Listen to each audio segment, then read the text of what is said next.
নমস্কার বন্ধুরা, যারা মাদ্রাসার জন্য আবেদন করেছিলেন টেট পরীক্ষার জন্য তাদের অ্যাডমিট কার্ড কিন্তু অলরেডি দিয়ে দেওয়া হয়েছে। তো আপনারা ওয়েবসাইট থেকে কীভাবে ডাউনলোড করবেন সে ব্যাপারেই আজকের এই ভিডিওটা। চলুন বন্ধুরা, ভিডিওটা প্রথম থেকে শুরু করা যাক। তো প্রথমেই আপনারা গুগলে গিয়ে সার্চ করে নেবেন মাদ্রাসা, একটু স্ক্রল করে নিচের দিকে আসবেন এবং এইখানে দেখুন ওয়েবসাইটটা একটু লক্ষ্য করবেন। এই ওয়েবসাইটটাতে আপনাকে কিন্তু আসতে হবে wbmsc.com বলে। তো জাস্ট এর উপর একটি ক্লিক করবেন। ক্লিক করলে আপনাদের সামনে দেখবেন এরকম একটি পেজ চলে এসছে এবং এখানে যে ইম্পর্টেন্ট অ্যানাউন্সমেন্টের মধ্যে দেখুন অ্যাডমিট কার্ড এখানে দিয়ে দেওয়া হয়েছে, দেখতে পাচ্ছেন।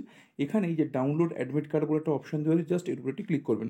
ক্লিক করলে আপনাদের সামনে দেখবেন এরকমের একটি লিঙ্ক ওপেন হয়ে গেছে এবং এখানে দেখুন দেখাচ্ছে যে 1 থেকে 4 এবং 5 থেকে 8 যারা আবেদন করেছিলেন 7 SLSTতে 2003, তো তাদের ক্ষেত্রে কিন্তু আপনাদের এখানে হচ্ছে অ্যাডমিট কার্ড ডাউনলোড করা যাচ্ছে।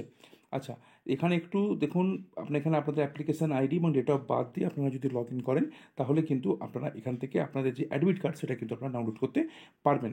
এখানে একটা জিনিস আপনাদেরকে বলে দিই, the window of download admit card will remain open till 28/1/2024, অর্থাৎ 28/1/2024 পর্যন্ত আপনাদের কিন্তু এই উইন্ডোটা ওপেন থাকছে।